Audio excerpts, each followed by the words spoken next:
Hello gardening enthusiasts. Today we're going to be making the best salsa.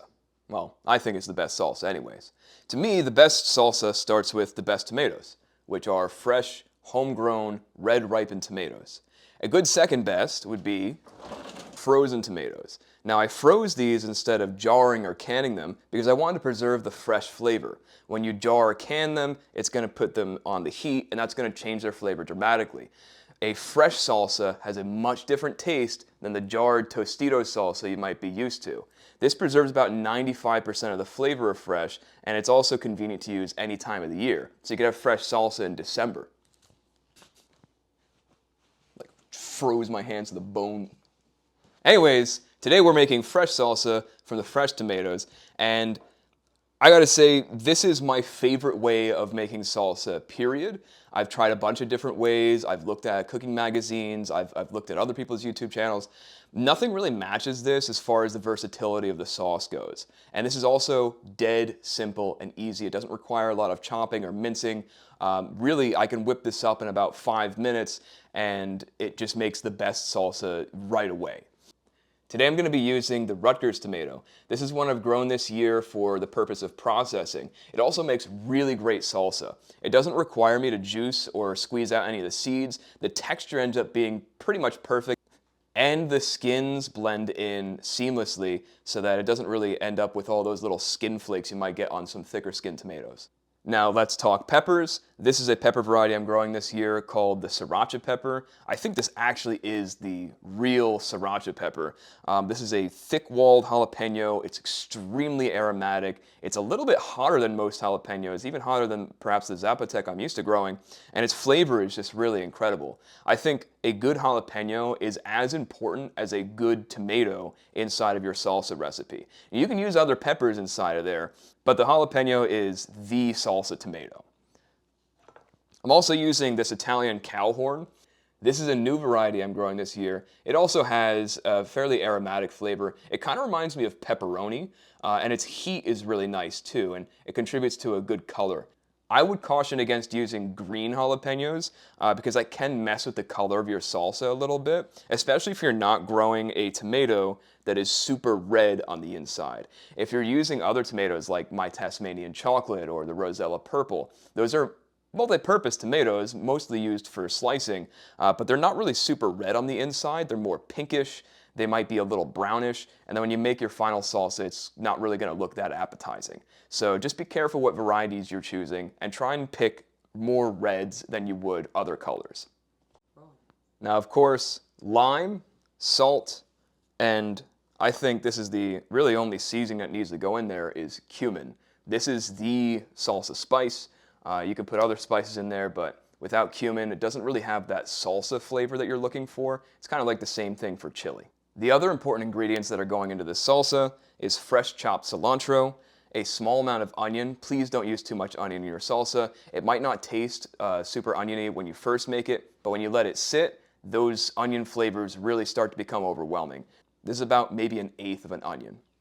And then just some jalapenos I had laying around that I just needed to use up. I also have some fresh garlic. This is stuff that I grew this year. This goes a long way. The homegrown garlic is a lot more strong than store-bought garlic. I found that even this small amount of cloves can flavor a whole jar of salsa. So just be careful when you're using the fresh stuff. Next up, we have lime. I use a lot of lime in my salsa, but you can use it to your taste. Of course, you need salt. Salt to taste. I'm not giving any measurements here. Salsa is something that comes from the heart. And the last one is cumin. This is an essential spice. If you don't put cumin in your salsa, it's not really going to taste like what most people are expecting salsa to taste like. You can skip this if you don't like cumin, but I think it's a really important part of it. This is an immersion blender. You should be using an immersion blender. Everyone should have an immersion blender inside of their kitchen. This makes the salsa making process way easier, and I'm going to show you how to do that. So the cool part about using an immersion blender is you don't have to cut super small pieces. You can do pretty large dices or chunks, and that thing will turn them into a sauce very quickly. Just look how meaty these Rutgers are. No wonder they make great sauce and salsa. And you're just gonna plop these in there.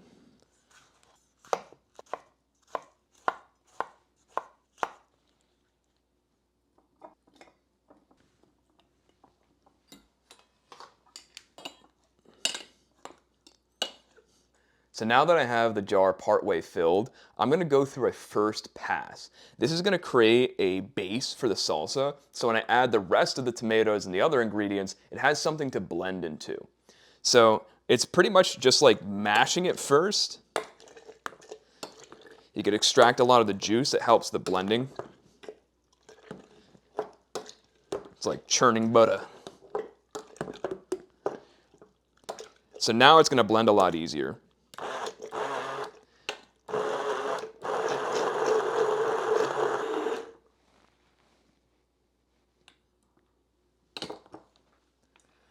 Cool part is sometimes the immersion blender will also catch some of the skins and some of the fibers. So when I blend the cilantro and stuff, you're going to see a lot of the stems stick in there too. It's an easy way to get them out. So now I'm going to process the rest of the peppers.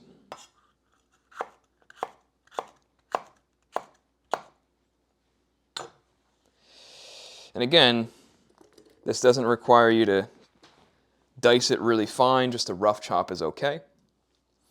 You could plop in the garlics whole, which is awesome. But I just wanted to showcase something about this garlic. The homegrown stuff is very crisp. The stuff you buy in the store might be months old, but for this, it just instantly shatters. A light tap on the knife and it's pretty much minced. I don't even need to chop it. I could just mush my knife in there and it makes garlic paste. If you have any cherry tomatoes laying around, just make sure you give them a good wash like you would anything else you're putting in here, and you could plop them in whole. The immersion blender will blend them right up. Now I'm going to put in some lime. I like a lot of lime.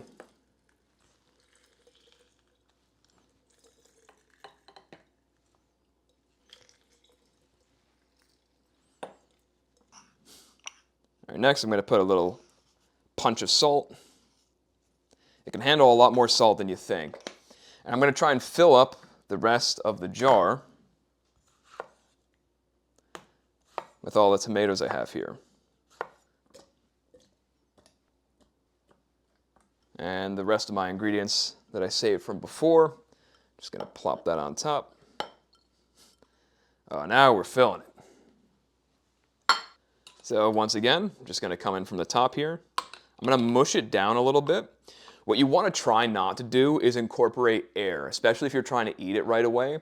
If you incorporate air, it's going to turn more pink, and we want a nice red color.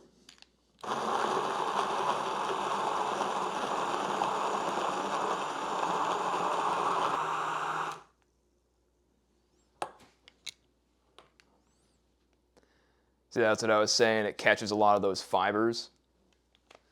So if you don't want those in there, you can just wash them out. All right, so now that I have this all blended, I'm going to keep adding cumin a half teaspoon at a time until I feel like it tastes right. If you add too much, the sauce will become brown, which is not an appealing color. Also, cumin can be kind of an overwhelming spice. This is one of the only things that I'm kind of careful with.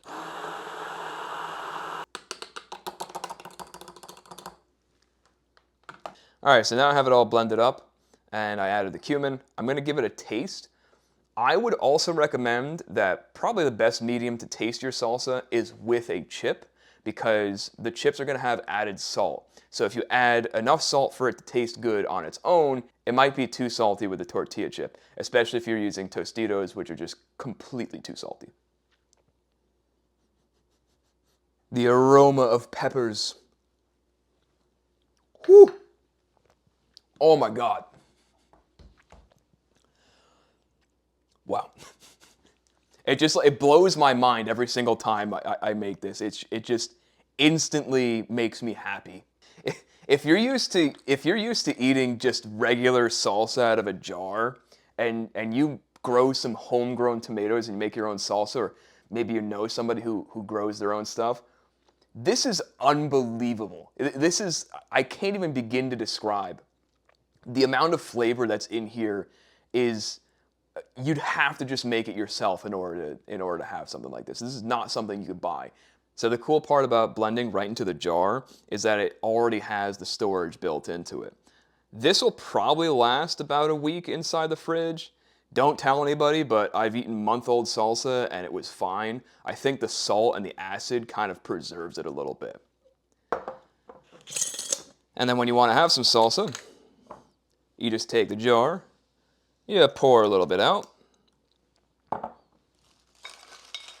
and you pour your favorite chips. Don't cheap out on the chips. A good chip is, I wouldn't say as important as good salsa, but it's still pretty important. So a good homemade salsa will stick to the chip.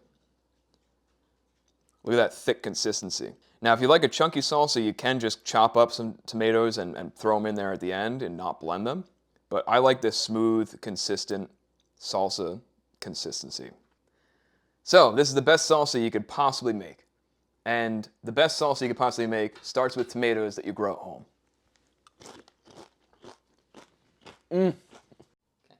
Thanks for watching. Please subscribe.